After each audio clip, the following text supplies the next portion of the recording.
Singaporeans, good afternoon.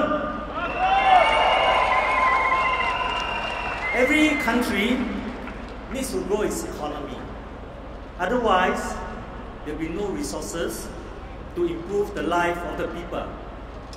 However, we must always remember that economic development is only a means to the end, not an end objective in itself. Our end objective must be social progress for our people, providing you with meaningful jobs, meaningful career, for you and your family to live a meaningful life. Today, I will focus on PMEs, professional, managerial, and executives. As an open economy, we are more affected by the ups and downs in the region and the world. From 1997 to 2003, we went through not one, not twice, not 3 times, but 4 times of downturn in a short span of 6 years. Our last downturn was in the global financial crisis in 2008, and maybe the next one is already on its way here. Against this backdrop, the global environment has become more and more difficult, resulting in sticky global unemployment, at the same time, sticky global wages in many countries. Against this backdrop, here in Singapore, we are doing much better than most other countries. Our youth unemployment is low, in fact, one of the lowest in the world. Our graduate unemployment, in fact, of all the countries that are more developed, there are only 5 countries with a graduate unemployment of less than 3%. And guess what? Singapore is one of them.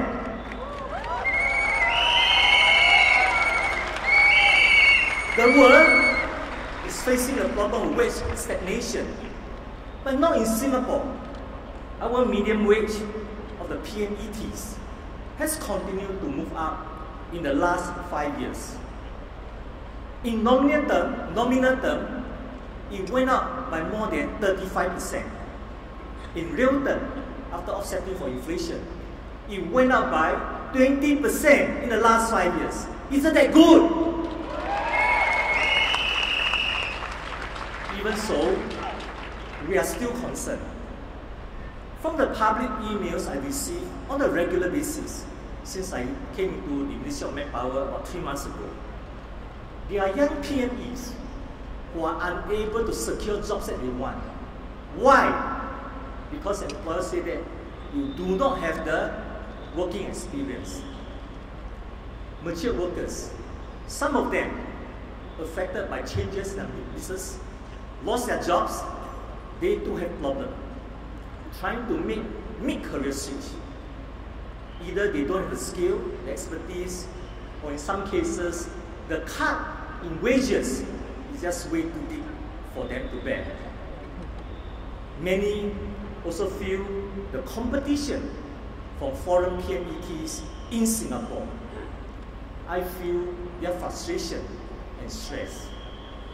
This is why we have tightened the inflow of foreign PMEs.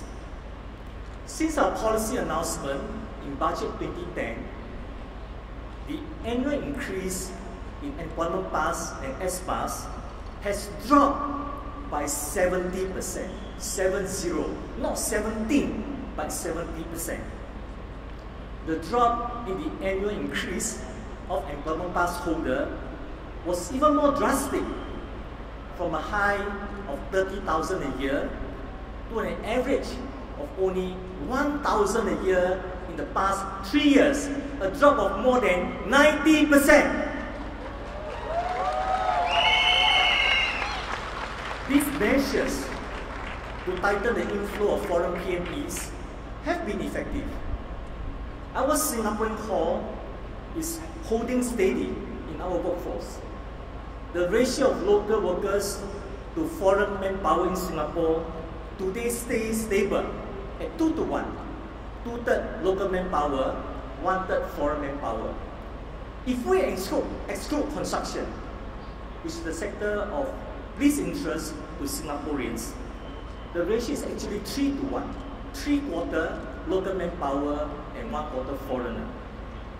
But the strengthening of Singaporean core is never done. We have some very important immediate priorities. Firstly, we must tackle the local concentration of foreign PMEs in Singapore. Working alongside with our local PMEs, our foreign PMEs in Singapore are making good contribution to our economy, and we appreciate that.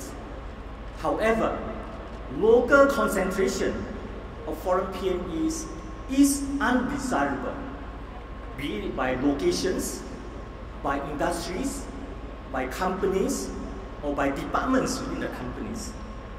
I've made clear my stand in the Parliament recently that we will scrutinize these double weak companies.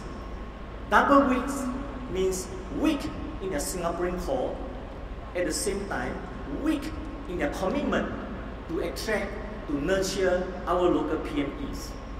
We will engage them to strengthen our Singaporean cores in this company, in this industry. Second, we need to speed up the transfer of knowledge, expertise and capabilities from the foreign PMEs to our local PMEs. With keen global competition and rapid pace of technological advances, we need to help our local PMEs to upgrade, to update their skill, their knowledge, their expertise faster.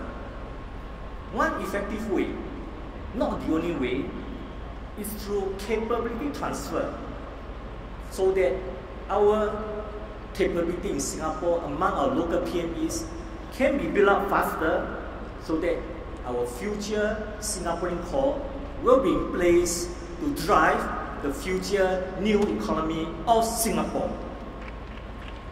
Thirdly, we need to step up leadership development to strengthen Singaporean core at the top. The strength of Singaporean core is not measured in number or proportion of the workforce. 2/3 versus 1/3. 3/4 versus 1/4. Yes, it's important, but not good enough. Because more importantly, we need to look at the strength of Singaporean core in terms of the role played by local PMEs. Not just at the middle level, but also at the senior and at the top level. This is why under the Skill Future movement, Skill Future leadership development is a core priority. Our commitment, our aim, is to nurture promising Singaporean PMEs to become future leaders of companies, industries, business community of Singapore and beyond. It's never easy to restructure the economy and to reposition the workforce. Once, the chairman of one of the leading companies of the world, he was very impressed by Singapore. He said that we manage our economy and our workforce like a Singapore Inc., Singapore Incorporated. He was very impressed. I thank him for his compliment. By then, I had to remind him the big difference between a corporation and a nation. As a global company, he could move his restructured operations to any cities in his country, or for that matter, to any country in the world. He could retrench his workers, those that are no longer relevant to the companies, do not fit into his new operation, and can continue to hire new ones. But I told him, for us, Singapore as a nation, there's only one location for us to restructure our economy, and that location is Singapore.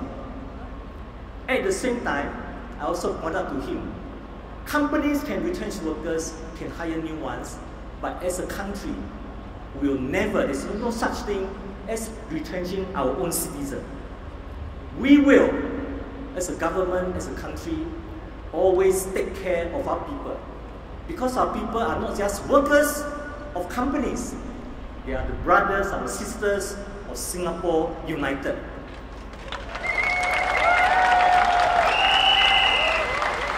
Dear Singaporeans, this is the reason why we must always succeed. Restructuring after restructuring, repositioning after repositioning. We must always succeed, and we must always stay special as an economy, as a workforce, as a society, as a nation. PAP, our commitment to you is that we'll never stop creating enough jobs for everyone, because we don't want Singaporeans to suffer the pain of unemployment. We're committed that we'll never stop creating enough skills in our people, because we don't want people to suffer from the pain of structural unemployment. We'll never stop creating jobs of better and better quality, because we don't want Singaporeans to suffer the pain of underemployment. And these are not just words or election slogans. These are our commitment to you and to your children. We've come this far together for the last 50 years. Together, we can do it again to create better jobs, better careers, and for our people to live a better life. So let us do it together, with you, for our children. Majulah Singapore!